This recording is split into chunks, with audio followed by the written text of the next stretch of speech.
Okay, let's make sure we're live.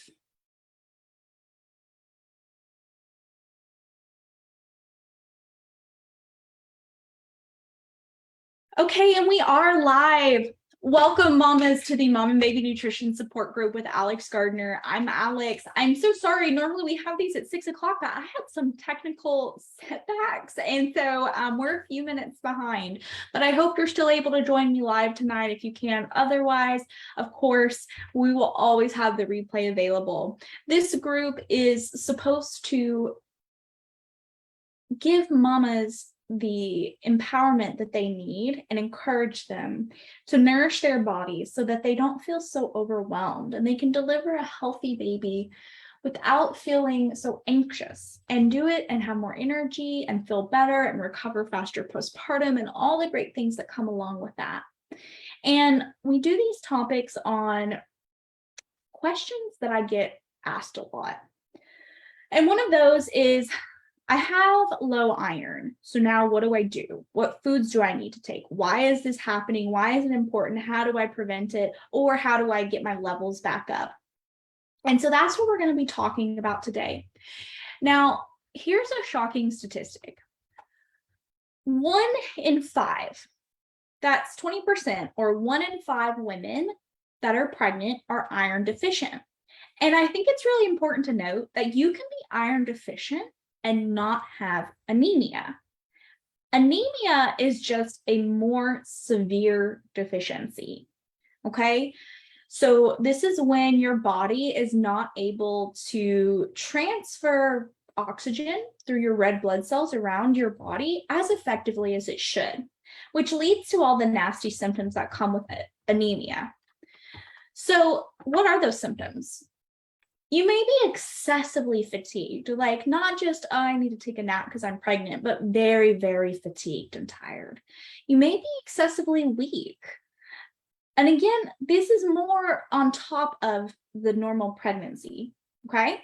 You may be dizzy or lightheaded, have shortness of breath, may have a headache, or you may be craving things like ice or other non-food items. And if this is happening, it's very important to talk to your doctor. There are some moms that they crave dirt or ice or chalk or weird things that you shouldn't be eating, like chalk and dirt, okay?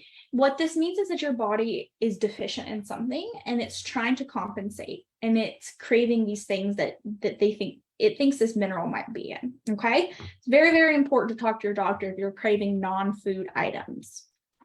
All right. Why is iron deficiency so common in pregnancy? Why is 1 in 5 women, do they have iron deficiency anemia? Well, iron helps make healthy red blood cells. And during pregnancy, our body is making a lot of extra blood, about 20 to 30% more blood than you normally have in your body, okay? So because we're making a lot of blood, our needs for iron increase. And if you don't have enough iron, yet you're making all this extra blood, that extra blood is not going to have the appropriate amount of iron in it, okay? So what happens with these new red blood cells that we have? Well, they help carry oxygen throughout our body. What it does is it takes the oxygen when we breathe in, carries that fresh oxygen throughout the body, and then when we breathe out, helps take it's called deoxygenated blood, but the oxygen is used and then it's circulated back around to the lungs, okay? So fresh oxygen goes around, the oxygen that's been used goes back to the lungs to get more oxygen. And so if we don't have healthy red blood cells, we don't have that oxygen going around our body like it should be, which causes the tiredness, the weakness, the fatigue, dizziness, all those things, okay?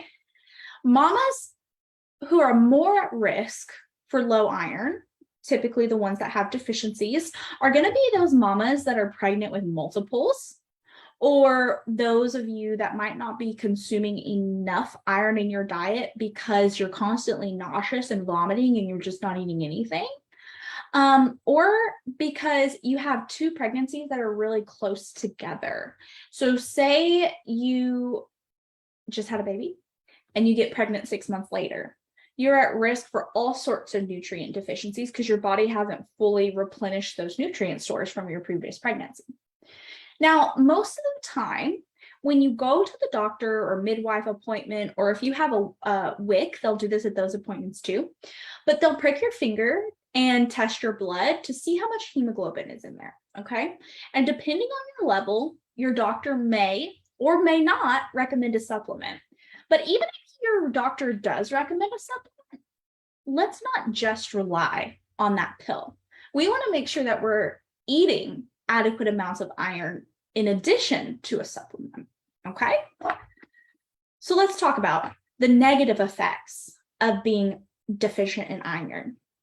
Mamas that are iron deficient, especially those with anemia, are at increased risk of premature birth for their little one, low birth weight for their little one, low iron stores in their infant, because if mama has low iron stores, she's not able to pass it to her little one, developmental delays in the baby, preeclampsia for mama, and perinatal infection, increased risk of that. And what perinatal means is during pregnancy and after pregnancy.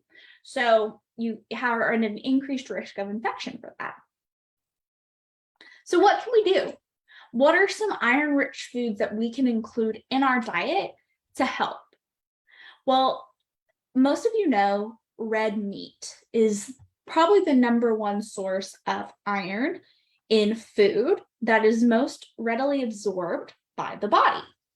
So red meat.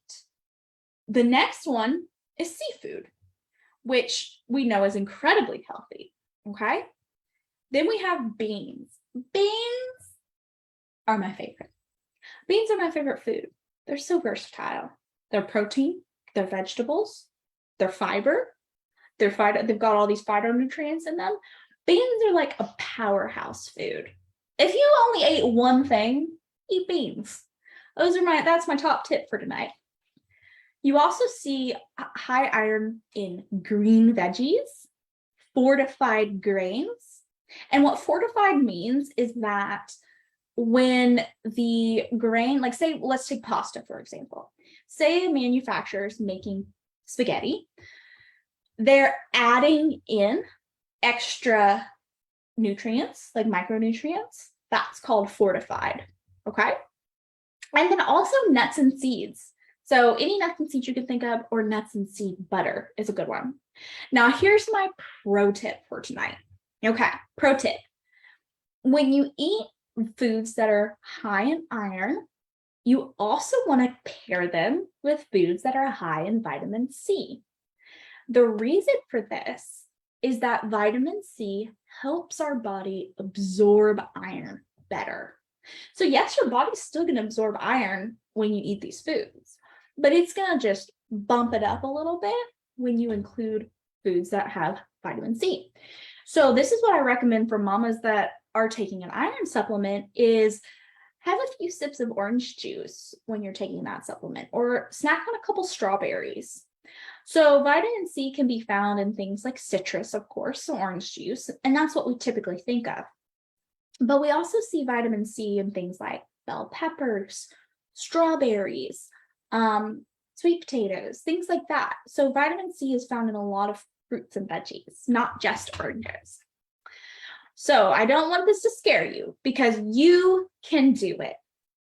If you are worried about iron deficiency or any deficiency you think you might have, work with someone who understands your medical and nutrition history, your lifestyle, okay, and can help you navigate the severity of your deficiency and help you develop a plan to get you and your baby back to healthy ranges, whether that be iron or any other micronutrient deficiency.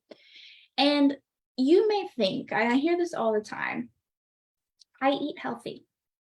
And that may be very true, but there might be one or two things that you can do to tweak the way that you're eating so that you can maximize the nutrient that you might be deficient in.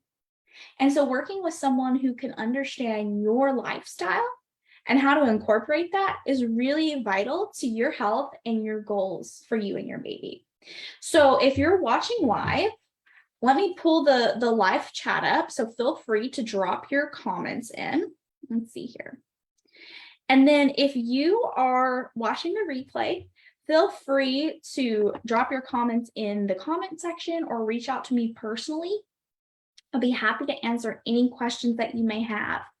As always, there are other trainings on various different topics in the guide section of this group. And if there is something that you particularly want to learn about, but is not in the guide section, feel free to reach out to me or post it in the group what your questions are, what topic you would like to learn more about, because I do these every week.